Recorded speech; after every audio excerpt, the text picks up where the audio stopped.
So in this video, we're going to be talking about OP3 on this gyroscope ring. All right, so OP3 is this hole here, this 3/8 left-hand hole. That's what we're going to be punching in there. All right, so if you look, you've got two threaded holes here. You've got a left hand and then you have a right hand. Now, it doesn't really matter which side you put it on. So like in this isometric view, the left-hand thread is down here, the right-hand thread is up here. You could flip-flop those and it wouldn't make any difference at all. The part is symmetrical in that way, so it doesn't matter. You can flip it and flop it however you want to do it. But the important thing is if you look right here, datum C is that center line that's running up through those holes. All right, and you see you've got a positional tolerance of 0.003. So these need to be pretty accurate to one another. All right, so obviously if this hole was positioned over here, then that line would be off center. All right, it would be crooked essentially. The same looking in this view, if this hole was pushed down here a little ways, then it's going to be off center. Those holes are not going to be aligned. It's going to throw off a lot of your GD&T in this part. So let's just jump right into the setup sheet here. Let me find it. Here we go. All right, so I put 45 minutes setup time. That's going to include setting up, or I'm sorry, indicating the vise, all that stuff. You've only got 4 tools here. The runtime's only 2 minutes, so I put a total of about 60 minutes to get this part done, and that should be very easy to do. You got your program number here. That's going to be located on the server there at the school. Once I get this video done, you'll have hyperlinks and all that stuff in here. Well, maybe not hyperlinks, but locations of the video. There is a fixture being used. It's going to be 3403.xxx, and that was explained in the previous setup sheet, where all these fixtures are going to be identified individually. And when you check them out, we're going to document which fixture you got. And that fixture is going to be your responsibility while you have it. If you tear it up, it's going to be on you. All right, if you take care of it, great job. That's what we want.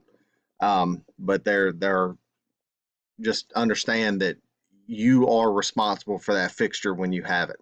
All right, all of them are going to be the same, other than the engraving on the back is going to be different. All right, so this is roughly what your part's going to look like here. All right, your fixture is going to be standing straight up like that. So having your vise indicated is going to be critical here, absolutely critical here. All right, and let me jump over to my model real quick. All right, let me go to a left-hand view. Now, well, actually, let me start in more traditional way here. So I want you to imagine that this vise is tilted. So this side here is pushed back. All right, whatever. The vise is not parallel to machine travel. All right. Then when you touch off on this part, you're going to have all sorts of issues. All right, let's just, go ahead and put that out there. So in a lot of like the OP1 parts that we do, it may not be like insanely critical that your vise is indicated. All right, but as a general rule of thumb, your vise needs, well, actually, as a rule, your vise needs to be indicated within about 2/10 before you do any machining. All right, the instances where the vise doesn't need to be super indicated are few and far between. So, you know, in the situation that we're in an educational setting, you need to be indicating that vice within 2/10 every single job you do. All right. A lot of times it's simply verifying. A lot of times you throw an indicator in there, uh, check it, and it's perfect. You don't have to do anything, but you need to get in the habit of checking that every single time. It'll take you 2 minutes to check it, and it'll give you that much more peace of mind. So obviously you need to indicate this way. All right, that's the traditional way that we indicate, and you just need to make sure that that back jaw is good and straight to the x-axis of the machine. All right. Now, the next thing I want to talk about is like this. See if it's going to get Cray. There we go. Perfect. All right. So you need to run an indicator down this edge right here. So without this part in here, so no part in here, you need to run your indicator on that surface right there. Now again, you're going to do this with no part in there. It's not going to be real easy to get an indicator in there once you get a part loaded up. But you need to make sure that that jaw is sitting straight. If it is not sitting straight, chances are you've got some trash between this and that surface inside of there. All right. That's most of the time what happens is you get a little trash in there. Maybe somebody bumped this with an end mill, and you got a big chunk of material hanging out somewhere that needs to be honed down. And of course we got honing stones in the crib if you need to hone your jaws. And we've got all that stuff available, but you want to make sure that that is really, really good and straight up and down. So you're going to run your indicator up and down like that. All right. Now the next thing you're going to want to do is, well, let me explain why. If this vice jaw is tilted, all right, is not straight up and down, all right, then obviously when you clamp your part in there, it is not going to be straight up and down. So when you go punch this hole through, it is not going to be straight up and down. So you need to make absolutely certain that that is within at least 2/10. All right, I mean, hopefully when you run the indicator up it, you're going to see a dead needle. You're going to see zero movement.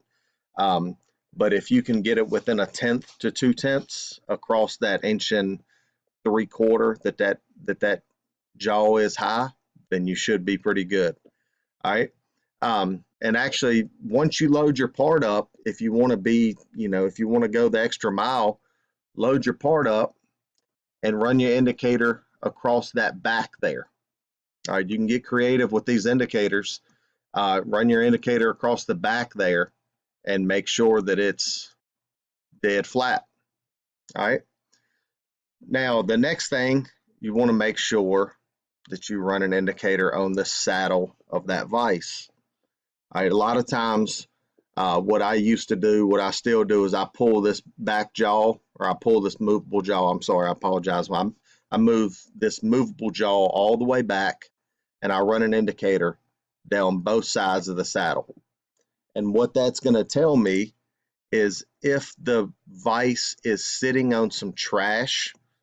So if we've got some trash under here, like maybe whoever threw the vise in the machine didn't, clean off the bottom of the vise real good. Maybe they've got, some gunk and chips and trash under there. All right, then obviously that would not sit flat. All right, which if that's not sitting flat, the whole thing is going to be sitting like this in the machine, and you're going to come along and punch your hole straight up and down, and you're not going to be happy with the results. All right, obviously you're going to have a bad part. All right, hopefully all that makes sense as far as the indicating. All right, so once you get your vise where you're happy with it, where it's straight in every way, shape, and form, then let's jump back over here to the setup sheet. The next thing you're going to do once you get all that done is start picking up your G54. All right, and obviously once you load all your tools and all that stuff. All right, but we'll get to the tools here in a second. But when you pick up your G54 X and Y, all right, Y is going to be pretty easy. What I would recommend you guys do on the Y is I would touch off on this surface here. So I would touch off here on the surface of the fixture, which most people would touch off there, move in with their edge finder, and then come back half the part. And that's fine. That's absolutely fine if your part thickness is perfect. All right. So let's so I'm looking. Yeah, I'm with all this GD&T, and excuse me because I worked with Josh Worthley, the dimensional inspection instructor on this GD&T, and he hopefully it'll make sense once we get into the inspection part of it. But these holes need to be in the center of the part, no matter what the thickness is. Okay, so what I'm saying there is, you know, they need to be within 3 thou true position of the center of this part, no matter what the thickness is. All right, so you can see right there, if we've got a part that's 635 thousandths, then it's still a good part. So 635 would still be a good part, right? All right, so then if you come over here and you touch off here on that edge, and you look at the print and you say, oh yeah, 625. So you half that, move out 5/16, which is 0.3125, and set 0, then you think you're going to be good, but you're not. You're actually 5 thousandths off from where you're supposed to be. All right, which is going to violate your true position tolerance. All right, so what you need to do is you need to touch off on this surface, mark 0, and then touch off on this surface and split the difference between those two. Okay. All right, now again, you can mic the part and get the perfect height of it and touch off here and move out. You can do all that if you want. That's fine. All right, but don't lean on what the part is supposed to be. Use dimensions for what the part is, not what it's supposed to be. All right, I used to see that happen a good bit. Is people were in a situation like this, they would look at the print for that number. No, that's great if the part's perfect, but most of the time it's not. All right, so your Y is going to be pretty simple. So I would touch off here and here, split the difference. All right, when you get done with that, put a pointy tool in the spindle. Tool 9 is the drill mill. Put that in the spindle, jog it down close to the part, and stick your head up there and make sure that it looks like it's in the center. Okay. You know, I see that happen a good bit, is people rely on the numbers, and you look over here and they've got a tool that's sitting right here where my mouse is, that's supposed to be in the center of the part, but they lose sight of what they're doing. They get hyper fixated on the numbers and don't realize they're getting ready to punch a hole that's 100 thousandths off center. All right, so make sure you're looking at what you're doing here, and that's a lesson in itself that I'm sure everybody will learn with time. All right, so the Y is going to be pretty simple. but the X is a little bit more complicated. All right. So with that being said, I'm going to sketch something up real quick, and just to kind of illustrate that, I did it here in a setup sheet. Did my little sketch here in a setup sheet, but I'm going to show it to you a little more in real time, to let you see what happens when you've got situations like this. All right. So I'm going to pause it. It's not going to come across as a pause for you guys, but I'm going to get that sketched up. Normally I would do that beforehand, but I needed this model, and that's the model that I'm going to sketch on. So I'll be right back. All right, so got this thing sketched up here. So this is really simple. I kept it two-dimensional. Just makes it a little bit easier to sketch, but just kind of show you what we got going on here. These little deals here, that's going to hopefully represent edge finders, or an edge finder in two different positions. All right, so I'm hoping that setup sheet, when you read that, I'm hoping that makes sense to you, because this really isn't a complicated concept, but a lot of people lose sight of the concept when they're out there on a machine. All right, so definitely need to make sure that you're understanding what's happening here.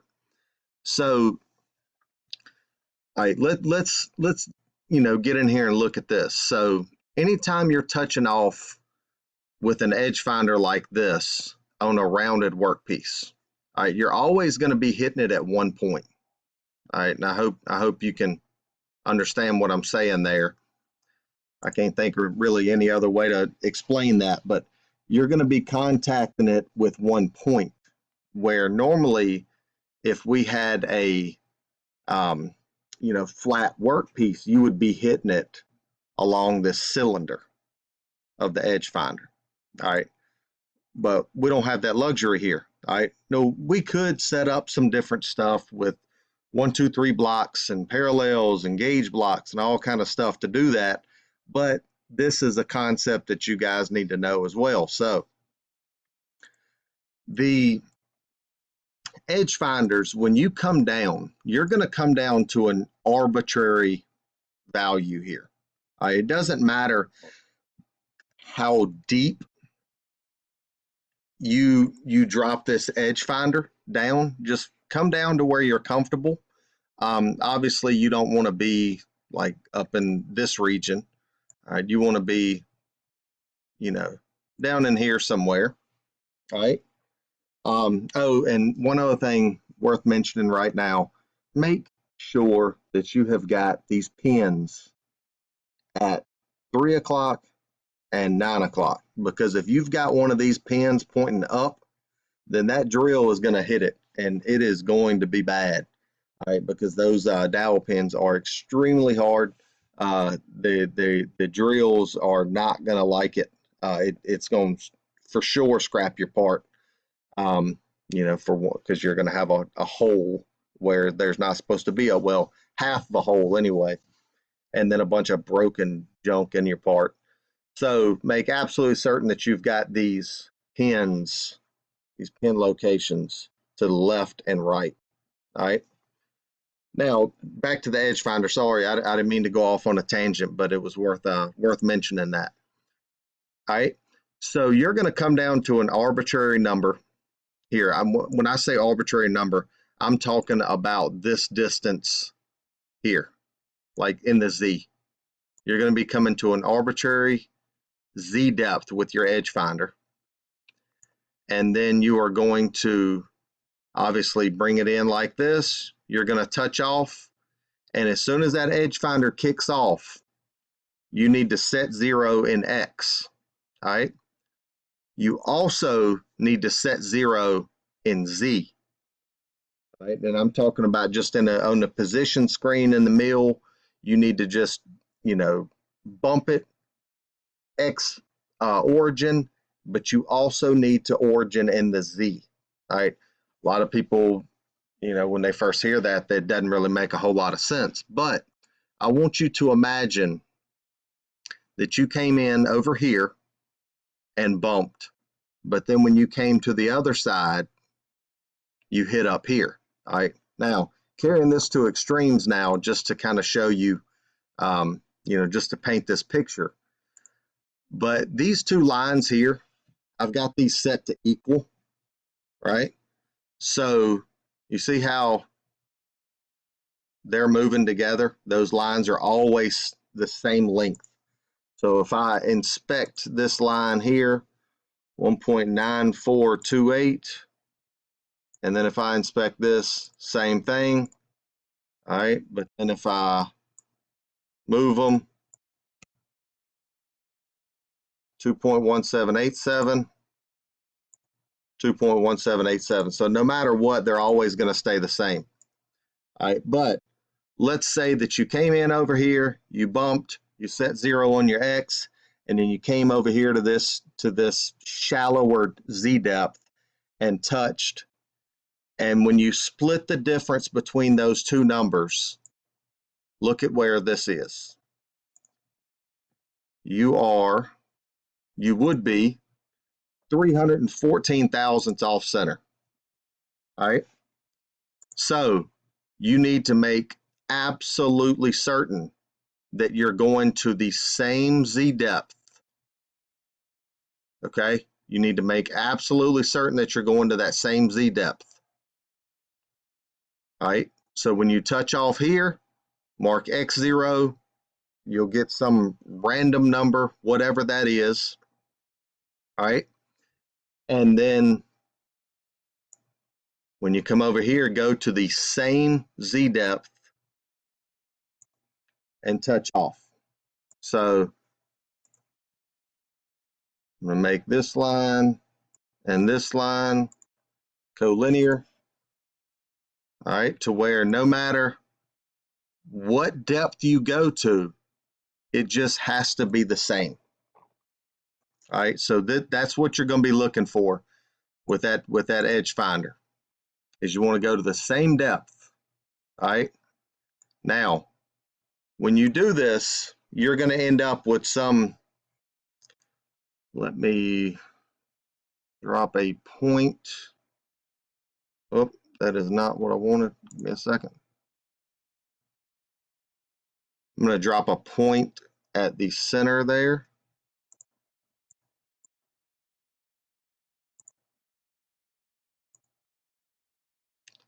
All right, so let's just say that you went to this random depth right here and you touched off. All right, and when you touched off over here, you said X origin on your position screen, and then you came up, went over, went to the same depth, and when the edge finder ticked off over here, you looked up at your screen and it said that you were 4.3958 inches from where you set 0 on the other side. All you're going to do is take that number, 4.3958, and divide that by 2. Give me a second. Let me. 4.3958, I believe it was. All right, all right, once you get that number, 2.197198. So all you would do is come up, go to that value, go to when your position screen reads that, and that is the dead center of your part. All right. So let me move these. So in this case, you would be at can't read that because the line 7204. You would simply take that number, divide that by 2. That's the center of your part. All right. Hopefully that makes sense. I mean, all these numbers are arbitrary but very important. All right. So that's how you set X. All right. So let me hide that sketch. Oh, we're good. Okay, so we talked about the X and Y. So I feel like we have adequately described how to set X and Y. So now we just need to talk about Z. How do we set Z? All right, now I am a big fan of setting all of my tools off the saddle of the vise. So I set all of my tools here and then simply give the machine the distance from here to where I want 0 to be on the top of my part. And most of the time it's the top of the part. All right. But that's going to depend on a code. And in this case, it is the top of the part. All right. You see that right there? That's telling me that it's at the top of my part. So when you are doing this,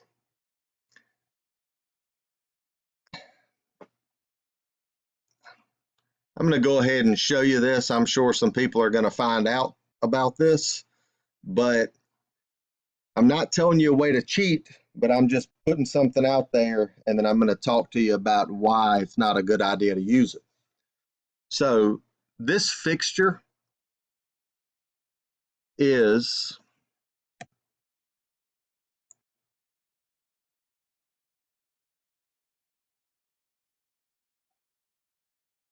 .875 tall. Okay. All right, going back to your part.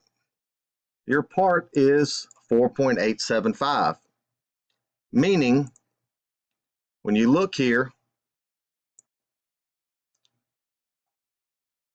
they should line up perfectly. They should. All right. But what you need to think about is, what if when we made these fixtures, we made them 10 thou plus? What if we made them 10 thou small? All right, I mean, it's just a fixture. It's not a big deal. All right, what's important here is these locations here and the drill locations.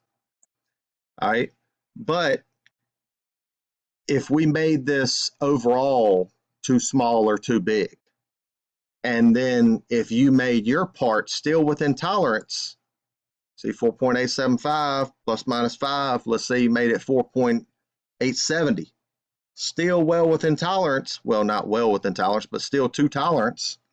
All right. So you don't want to get in the habit of setting offsets and things like that. All right. I would definitely not do that. All right. So, but for all practical purposes, your Z-axis offset should be somewhere around 4.875. All right, somewhere around there. Not telling you that's exactly what it's going to be, but it's going to be somewhere around in that range. Now, what I would do if I set all of my tools off the saddle of my vise, I would take that test indicator that came in your toolkit with the mag base, and I would come in and I would touch right here, and I would set 0 on my indicator. Then I would go to my position screen. I would origin out my Z-axis, and then I would come up. All right, and I would go over to the top of my part, and I'd lower it down, and I'd start moving it in the X. Lower down, moving the X, and lower down, until you get that indicator in contact with the top of that part. All right, now, the thing is, if you bring the indicator down and touch here, then that's not giving you a true value. All right, so what you need to do is come down a little bit, go across, come down a little bit, go across, come down a little bit, go across. All right, that's the best way to do that. All right, once you get that indicator reading 0 by moving that Z-axis up or down, all right, once you get that reading 0, then you go back to your controller and you look at whatever the position screen is telling you, and that is the distance from where you set your tools. Saddle of your vise, it's the distance from where you set your tools to the top of your part. That's what we're looking for. All right, so basically you're using the mill like a height gauge, pretty much. All right, that's the best way to describe it. All right, now feel like we've described how to set your. First off, we talked about how to indicate the vise, why we need to indicate the vise for this case. Talked about how to set X, Y, Z. Now, the next thing, let me go back over here. So we already talked about this. Make certain that you have the pin locations on the left and right. All right, again, that's going to be really, really bad. All right. I strongly advise you set your X work coordinates off the part and not the fixture. Technically, it should be the same, but you should not rely on the precision of the fixture. All right, we just talked about that. All right. So the tools that we're going to be using: 1/2-inch spot drill, 120-degree tip, 5/16 twist drill, high-speed steel, 3/8-16 left-hand cut and tap. All right, make absolutely certain that you've got a left hand tap. If you're not sure, ask somebody. All right, make absolutely certain that you got a left hand tap, because otherwise you are going to break it. All right, then the good old drill mill that we use a good bit. I want y'all to notice the tool numbers here. All right, inside of my Fusion, I have got some somewhat standard tools.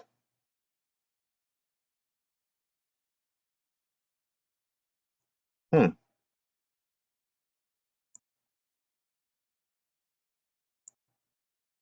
me a second. All right, so this is my tool crib, is what most people call it in CAD CAM tool library, whatever. But this is where I keep a lot of the really, really common tools. So like the one that's selected right here, this is a face mill, 2-inch face mill. Here's the description. It's got the insert, all that stuff, the vendor, product ID. It's got the hyperlinks to, everything. So it's got all this information that we need here. But if you notice, they're all kind of, look, it goes up to 13 right now. I don't have all of it on right now, but it goes up to 13. Some of you guys may be running a machine that only has a 10-station tool holder, tool carousel. All right, that is not a problem at all. So all you've got to do is go in the code. All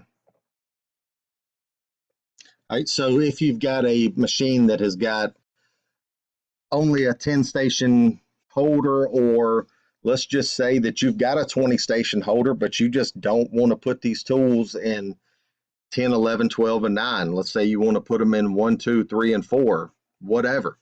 That's fine. You can change all that. All you got to do is come to the code right here. All right, let's say you want to use this as tool 1. Go right here, looking for my H value. There we go. Done. All right, simple enough. All right. So anytime you need to change that, change it. All right, do whatever you want to do, but just be aware that if you're in a machine, own a machine that has a 10-station holder, and you try to put something in there as tool 11 or tool 12, and it won't even run graphics. Just so you know. All right, it'll kick it out. It'll say invalid T number, something like that. So just be aware of that. Be aware that you can change all this stuff. Not a problem. All right. So all that stuff should be pretty straightforward. Make sure that you are getting the correct drill. Just because it's in a 5/16 section doesn't mean it's a 5/16 drill. All right, I don't know how many times people need to get burnt by that, but it seems like people never learn a lesson. All right, make sure that you've got this correct part number. for this spot drill. Hadn't got the part numbers figured out for all the drills yet, but we're working on that. Make sure you got a left-hand cutting tap, and make sure you got that 1/4-inch drill mill. All right, no cutter comp, none of that stuff used on this one. And all right, so let's jump into the code. So the first thing we're going to do is spot drill.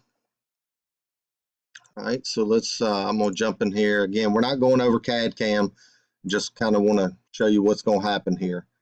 So it looks like that tool is going to go about 70 thousandths deep, all right, just to give us a nice little spot there.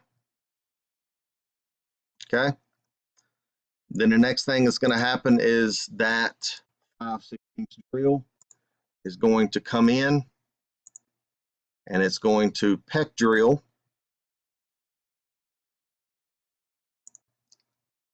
750 thousandths deep. All right, more than enough. All right, which is fine. Now, one thing that's worth mentioning here is, you know, I'm a big fan of deburring stuff in the machine. You know, take a drill mill and go around it, take a countersink, whatever you need to do to kill these edges and you know, make it a nice smooth part out of the machine. There is no way, we don't have the tooling to deburr the bottom of this. So you're going to have to do that by hand. All right, and we'll have to talk about that in another video. Well, actually, I would recommend just getting a countersink out of the crib, like a small countersink, just by hand. And once you're holding the part in your hand out of the fixture, then just drop that countersink in there with your hand and just kind of twist it by hand. And you'll pull this burr right off. All right, pretty slick little process. All right, you know, we're not looking for a chamfer, we're just looking for a deburr. All right, the next thing that's going to happen is going to be rigid tapping. So that rigid tap is going to come in, or that tap is going to come in 320 RPM, so it's going to be feeding at 20 inches a minute, and that is going 750 deep as well. All right, that should be plenty to get out of the lead of the tap. All right, give me 1 second. I'm going to pull something up to show you. All right, so just real quick, just went over here and Googled this.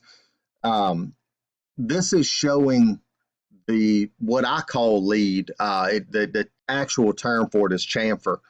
But if you look at these different types of taps, like you got a taper tap, plug tap, bottoming tap. So a taper tap, you see you've got 7 to 10 threads that are tapered down. So you're not getting a full thread all the way down. Meaning just because you carry a tap like this down 750 thousandths is not saying that you've got full threads all the way to 750 thousandths. All right, I'm hoping that everybody has already learned that and figured that out. But then when you look at a plug tap, like you see, you got 3 to 5 threads, okay? And when you look at a bottoming tap, that's made for going to the bottom of a blind hole, you know, where you need those threads all the way down. All right. Some people want to ask, well, why don't we just use bottoming taps for everything? Because it takes a lot more torque to turn a bottoming tap, because it's cutting that whole thread in only 1 to 2 threads. Like it's removing all that material in just those 1 to 2 thread chamfers. Over here, you see it's progressively getting deeper. So it's almost like rough and cut, rough and cut, rough and cut, and it gets all the way up to the finished cut. All right, so it's taking a little bit until it gets up to that full number. All right, here's another good little graphic.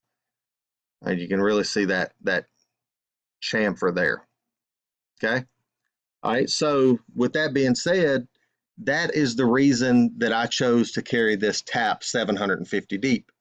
Even though, going back to the print, it is only 500 thousandths. Okay, 495 to 505.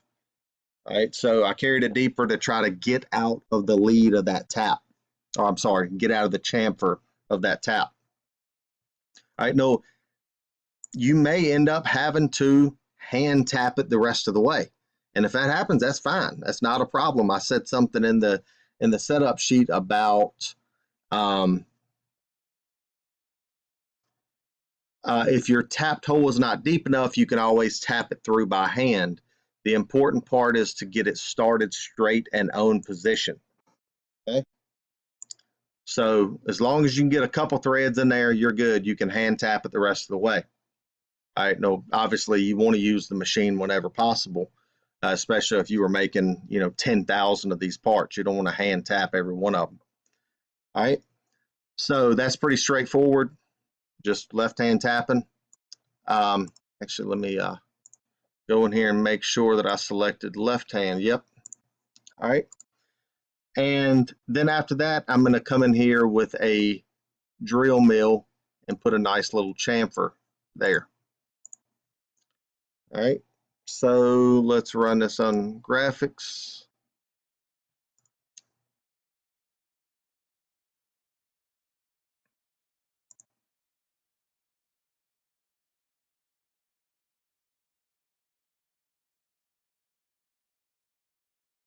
Okay. Now, see that little chamfer there indicated by purple? All right, I did not draw that in the model. That is simply for deburring. We're not cutting a feature here. All we're doing is trying to kill that edge. All right. Let's see, going over here, looks like you're at 1 minute and 15 seconds runtime. So pretty quick. You'll spend an hour setting it up and 60 seconds cutting, or 75 seconds rather. All right. So that is pretty much it on this job. So after you run that, you should be good to go ahead and flip it. All right. I did make mention in the setup sheet that if the drill mill did not clean up all the burrs on the top of the hole, you can use tool length wear on the tool offset page to lower the tool deeper into the part and to make the chamfer larger. All right. So with that being said, if you came over here and you ran that chamfer cycle and it left a burr and it didn't clean it up, you were not satisfied with it, you can simply go to that tool in your tool offsets, add a little tool wear to it, and rerun it, and that'll clean that up. Do not attempt to run that tap again. All right, if it didn't tap deep enough, don't try to tap it again. Technically, it's possible if you have a setting turned on in the machine called repeat rigid tap, but I've always been leery of it. I've always stayed away from it, and most machinists that you talk to will understand why, because something's going to go wrong. It's going to be when you're trying to tap a hole. All right. See, I'm going to skim over the setup sheet, make sure there's nothing else on here that I want to talk about. Before you break your setup, measure all dimensions on the print while you still have the part in the machine, and the locations are easily located. There's not much you'll be able to do with this part after spotting, drilling, and tapping, but you should not break your setup until you've inspected everything you can. All right. That should be a rule of thumb for everything, everybody, or every job that you do. Because once you break that setup, like once you pop that vise handle and take that part out, I mean, you're kind of setting yourself up if you're not 100% sure of it. All right, so that it should be a big deal when you break a vise open. At least it is to me. All right, especially after you've spent an hour setting offsets and tooling and everything else. Right. The next thing is being this operation uses a tap and not a thread mill, you will have no control over the fit of the threads. All right. So you're not going to be able to comp in these threads. You're not going to be able to walk these threads in. It's either tapped or it's not tapped. Okay. It's the fit of the tap is the fit of the threads is going to be determined by the tap and also the lathe work that you did on those brass screws. So just make sure that if you already have those brass pieces done, now would be a good time to try to do a test fit. All right. Now, see, we talked about all that good stuff.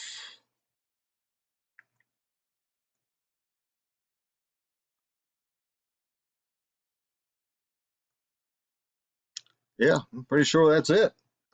Every time I shoot one of these videos, I always say I'm going to keep it short, but I'm at 46 minutes now, and I'm very, very sorry about that. But hopefully you learned a little something. Hopefully you're ready to jump into this operation. Then after this one, then we are going to jump into OP4, which is nearly identical to this one. I would strongly advise that you do OP3 and OP4 in the same day because they call for nearly identical tools. I would try to do it all together. All right. Good luck to you.